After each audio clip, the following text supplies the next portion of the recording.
ते उस खत को बार बार पढ़ रहा था। हर शब्द में खतरा और हर अक्षर में लूसीफर की दीवानगी टपक रही थी। मेरा इनाम? मैं किसी का इनाम नहीं जंकुक। ते की आंखों में अब डर नहीं, गुस्सा था। अगले कुछ दिनों में ते की शक्तियां और तेज होने लगी। वो अब रात में भी देख सकता था। उसके जख्म मिनटों में भरने लगे थे और सबसे चौंकाने वाली बात, उसके सामने झूठ बोलना अब नामुमकिन था।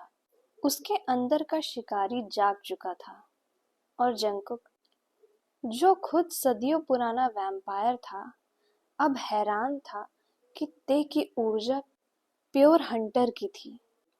एक रात जब दोनों घर में थे, तभी बिजली चली गई और एक तेज ठंडी हवा पूरे कमरे में फैल गई। जंकुक दौड़कर खिड़की तक गए। वहां एक शरीर उल्टा लटका हुआ था। ते के कॉलेज के प्रोफेसर। उनके सीने पर लिखा था, ये तो बस ट्रेलर था, अब वो लोग मरेंगे जिन्हें ते पसंद करता है। ते घबरा गए। सबको खतरा है। जंकुक ने उसे पकड़ते हुए बोला, अब वक्त आ गया है ते, हमें इन सबको हराना पड़ेगा। जंकुक ते को एक पुरानी गुफा में ले गया, जहां हजारों साल पुराने हंटर ट्राइब के हथियार और ग्रंथ थे। एक बर्बाद सिंहासन के सामने ते खड़ा हुआ और जैसे ही उसने हाथ बढ़ाया, एक नीली चमकती हुई तलवार खुद ब खुद उसके हाथ में आ गई। एथेरियन, वो तलवार जो सिर्फ उसके वंश के पास ही आती थी, जो वैम्पायर का अंत कर सके।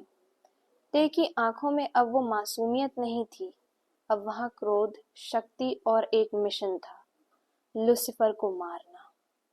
जैसे जैसे दिन ढल रहा था, आकाश का रंग गहरा लाल होता जा रहा था, जैसे आसमान को पहले ही पता था कि आज जमीन पर खून की बारिश होगी। ते अब कोई आम इंसान नहीं था। एथेरियन की तलवार उसके पास थी, उसकी आंखों में चमक थी। लूसीफर ने उससे बहुत कुछ छीना था, उसकी मासूमियत, उसका चैन, पर अब ते को डर नहीं था। वो किला जहां लूसीफर था, वहीं ते और जंकुक पहुंचे। लूसीफर, ते की आवाज गूंजी, तुम चाहते थे ना मेरा खून? तो आओ, पर इस बार मैं भागूंगा नहीं, मैं तुम्हें खत्म कर दूंगा। लूसीफर छाया से निकला। उसकी आंखों में जुनून था और पागलपन भी। एक जोरदार टकराव हुआ, एथेरियन का और लूसीफर की काली शक्ति का। हर वार में आग भड़कती, जमीन कांपती। जंकुक भी लड़ा अपने प्यार को बचाने के लिए। लड़ाई के बीच लूसीफर ने अपनी पूरी ताकत इकट्ठा की और एक हमला किया जो सीधा ते की ओर जा रहा था, पर उससे पहले जंकुक कूद पड़ा और अपने ऊपर वो हमला ले लिया। जंकुक, ते चीखा। जमीन पर गिरते हुए जंकुक मुस्कुराया, मैंने तुम्हें कहा था ना कि मैं तुम्हें खोने नहीं दूंगा। ते की आंखों में अब आंसू थे, पर उसी क्षण ते की आंखें काली पड़ गईं और एथेरियन जल उठी और एक ही वार में लूसीफर का अंत हो गया। वो राख बन गया, उसकी आत्मा चीखती हुई बिखर गई। ते ने जंकुक को अपनी गोद में रखा। तुम मेरे साथ ये नहीं कर सकते। उसने अपने आंसुओं में एथेरियन को डुबाया और जैसे ही जंकुक के लहूलुहान सीने पर आंसू गिरे, तलवार चमकने लगी।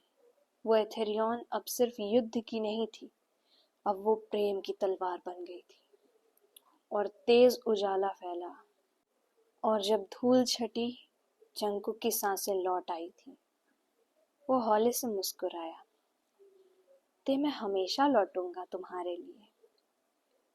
कुछ महीनों बाद ते और जंकुक एक शांत जगह पर नया घर बनाए। ते अब पूरी तरह जागा हुआ हंटर था, पर उसने अब अपनी पूरी शक्तियों को सेवा और रक्षा के लिए चुना था। जंकुक अब सिर्फ एक वैम्पायर नहीं, वो ते का आधा हिस्सा था, उसका हमसफर, रक्षक और उसका प्यार। और किसी पुरानी किताब में एक आखिरी लाइन चमकती है, जब प्रेम और अंधकार टकराते हैं, तब जन्म होता है रोशनी का। और एक नई दास्तान की।